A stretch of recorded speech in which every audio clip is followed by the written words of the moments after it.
the people who were saying, you can work from home. And I'm like, most people can't, right? Just get a laptop and work from home. And they can't fathom that there are people who are unable to. While at the same time, they're going to the grocery store and someone's serving them.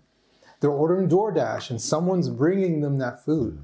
They can't DoorDash on a laptop, right? So someone is doing something. They're ordering from Amazon. Where do you think these things are being packaged? How do you think it's being delivered to you? There's a whole mechanism that's in place.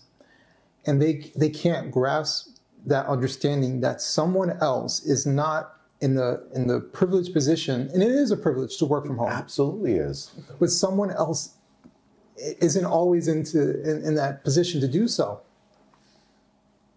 That was the kind of disconnect where I started realizing that a lot of people have a really hard time, and it may be part of human nature.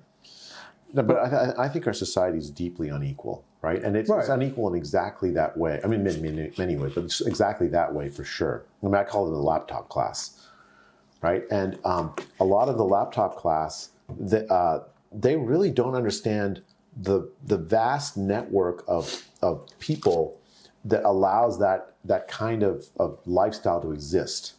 They have no idea about really in any fundamental. I mean, they may have some. They may know the person who delivers their groceries to them during the pandemic. They understand that. Mm-hmm.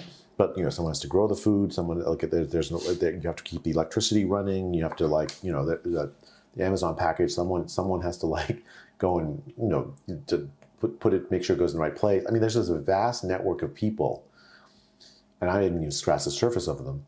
Mm-hmm. That allows that kind of, and it's like maybe I've seen estimates something like 20 or 30% of the American population that have got jobs like that. And of course, the United States is very privileged compared to the rest of the world, mm-hmm. much of the rest of the world. Like you go to a poor country like India, it's like 5%, mm-hmm. if that. I mean, I'm not sure. I haven't seen a rigorous estimate, but it's a very small fraction of the population.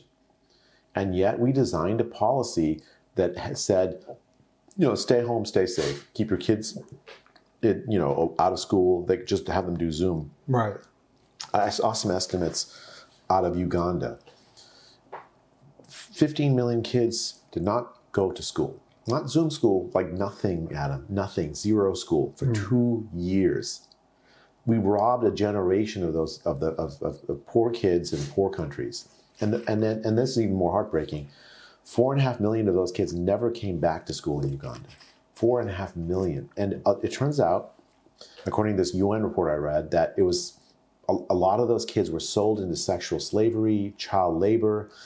And you ask, how could that happen? Why would you, you and I are both parents, you would never imagine doing that, right? Right. It's because they were at risk of starving. They were such economically dire straits that the choice was do this terrible thing to their kid or have their kid die of starvation. Right.